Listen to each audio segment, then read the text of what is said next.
Hello, my chicklets. Thank you for stopping by. For those of you who are here for my Monday and Wednesday videos, I just want you to know that you are my undeniable favorites. Shh, don't tell my Wednesday only listeners. For everyone else, I'm not sure how you found this video if you're only listening to my Wednesday videos. Are you magic? Anyway, I wanted to let you know if you hear a barking in the background, that is because my dog is afraid of the dark, and I will do my best to cut out those sounds, but I wanted to forewarn you, just in case. Without further ado, let me read a story for you collected by the brothers Grimm called The Wonderful Musician. There was once a wonderful musician who went quite alone through a forest and thought of all manner of things, and when nothing was left for him to think about, he said to himself, "Time is beginning to pass heavily with me here in the forest. I will fetch hither a good companion for myself." Then he took his fiddle from his back and played so that it echoed through the trees. It was not long before a wolf came trotting through the thicket towards him. "Ah, here is a wolf coming. I have no desire for him," said the musician, but the wolf came nearer and said to him, "Ah, dear musician, how beautiful thou dost play. I should like to learn that too." "It is soon learnt," the musician replied. "Thou hast only to do all that I bid thee." "Oh, musician," said the wolf, "I will obey thee as a scholar obeys his master."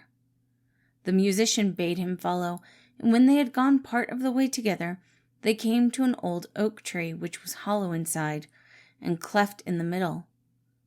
"Look," said the musician, "if thou wilt learn to fiddle, put thy 4 paws into this crevice."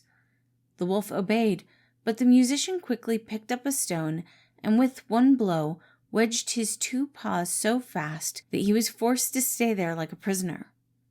"Stay there until I come back again," said the musician, and went his way. After a while, he again said to himself, "Time is beginning to pass heavily with me here in the forest. I will fetch hither another companion," and took his fiddle and again played in the forest. It was not long before a fox came creeping through the trees towards him. "Ah, there is a fox coming," said the musician. "I have no desire for him." The fox came up to him and said, "Oh, dear musician, how beautifully thou doth play. I should like to learn that too." "That is soon learnt," said the musician. "Thou hast only to do everything that I bid thee." "Oh, musician," then said the fox, "I will obey thee as a scholar obeys his master." "Follow me," said the musician, and when they had walked a part of the way, they came to a footpath with high bushes on both sides of it. There the musician stood still, and from one side bent a young hazel bush down to the ground, and put his foot on top of it. Then he bent down a young tree from the other side as well, and said, "Now, little fox, if thou wilt learn something, give me thy front paw." The fox obeyed, and the musician fastened his paw to the left bough. "Little fox," he said, "now reach me thy right paw," and he tied it to the right bough. When he had examined whether they were firm enough, he let go, and the bushes sprang up again and jerked up the little fox so that it hung struggling in the air. "Wait there till I come back again," said the musician, and went his way. Again he said to himself, "Time is beginning to pass heavily with me here in the forest. I will fetch hither another companion." So he took his fiddle, and the sound echoed through the forest. Then a little hare came springing towards him. "Why, a hare is coming," said the musician. "I do not want him." "Ah, dear musician," said the hare, "how beautifully thou dost fiddle. I, too, should like to learn that." "That is soon learnt," said the musician. "Thou hast only to do everything that I bid thee."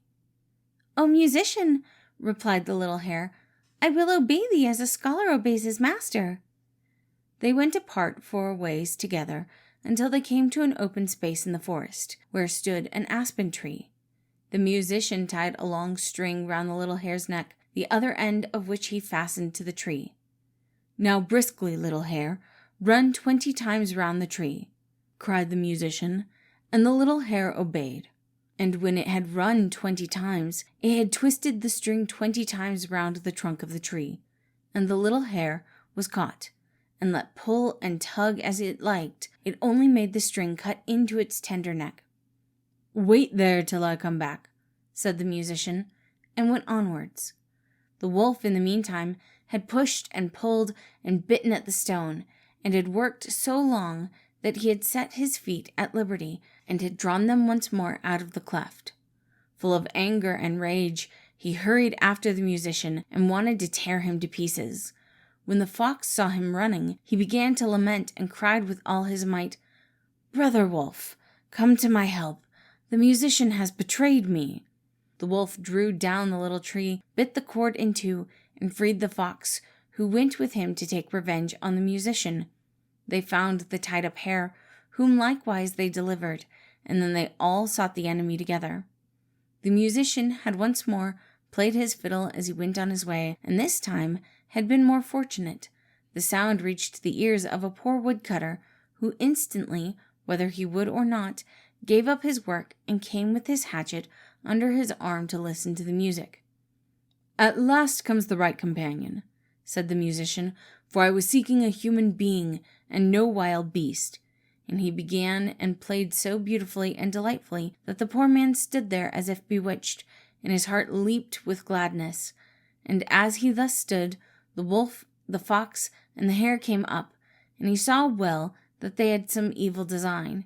So he raised his glittering axe and placed himself before the musician as if to say, "Whosoever wishes to touch him, let him beware, for his will have to do with me." Then the beasts were terrified and ran back into the forest.